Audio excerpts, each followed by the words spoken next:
First of all మీ అందరికి congrats.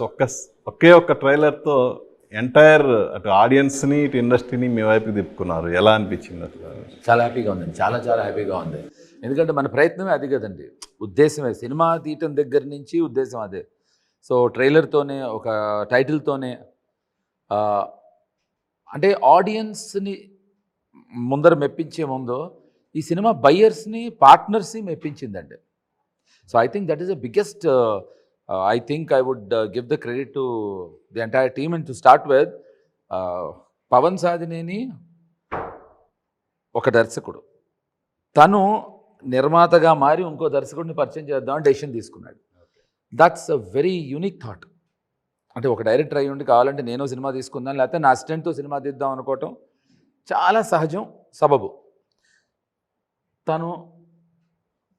తిను friends, తన మీద ఇతని నమ్మకంతో ముందర ఆ సినిమా తీసుకుని వచ్చి, సినిమా మొదలెట్టిన ప్రాసెస్లో తన మిత్రులైన కళ్యాణ్ని, భానుని జాయిన్ చేసుకొని వెళ్తున్న తరుణంలో జీ స్టూడియోస్ వాళ్ళకి సగం అవ్వంగానే నచ్చి వాళ్ళు కొనుక్కున్నారు. నాకు తెలిసి ఫస్ట్ సక్సెస్ పవన్కి నచ్చటం, దాని తర్వాత కళ్యాణ్, భాను రావటం, తర్వాత జీ స్టూడియోస్ వాళ్ళు. ఇప్పుడు మనకి కమర్షియల్ సక్సెస్కి కొలబద్దైన దిల్ రాజు. సో దిల్ రాజు మొత్తం సినిమా కొనుక్కున్నాడు, వరల్డ్ రైట్స్ మొత్తం కొనుక్కున్నాడు. సో ఐ థింక్ ఇప్పుడు మీరు అడిగిన దానికి ఆడియన్స్ ఇప్పుడు జరిగే ఈ ప్రక్రియలో వాళ్ళ తేడా కాదండి. చూసింది నచ్చితే వీళ్ళు కొనుక్కుంటారు, వాళ్ళు చూస్తారు.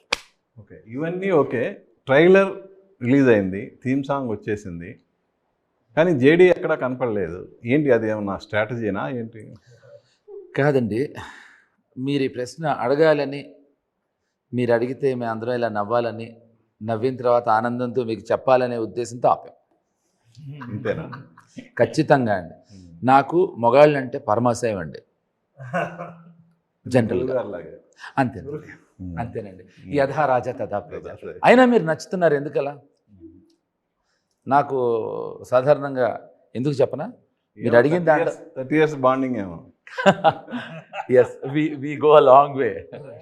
సో కాదు బ్రదర్, అంటే నేను ఏమంటున్నా అంటే, ఎందుకు అంటే ఈ సినిమాలో మీరు అడిగిన దానికి సరదాగా నేను మాట్లాడాను. మీకు యాక్చువల్ సమాధానం ఏంటంటే, గాయపడ్డ సింహం అనే టైటిల్ ఏదైతే ఉందో అంటే, ఫస్ట్ కథ ఇతందండి. సినిమాలో కథ ఇతని మీద మొదలవుతుంది. ఇతను గాయపడ్డ సింహం, తన ద్వారా తెలియకుండా నేను గాయపడతా, అప్పుడు నేను గాయపడ్డ సింహం. మళ్ళీ తన ద్వారానే ఇంకోటి నార్మల్గా హాయిగా బ్రతుకుతున్న మనిషిని తీసుకొచ్చి మళ్ళీ అతన్ని గాయపడ్డ సింహం చేస్తాడు ఇతను.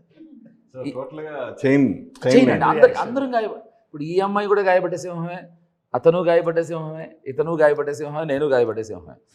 ప్రతిసారి మీరు ఆ గాయపడ్డ సింహాన్ని వచ్చినప్పుడు అమ్మని అమ్మాయి ఇది వీడికి కరెక్టరా అనిపిస్తుందండి. అంతవరకు షూర్.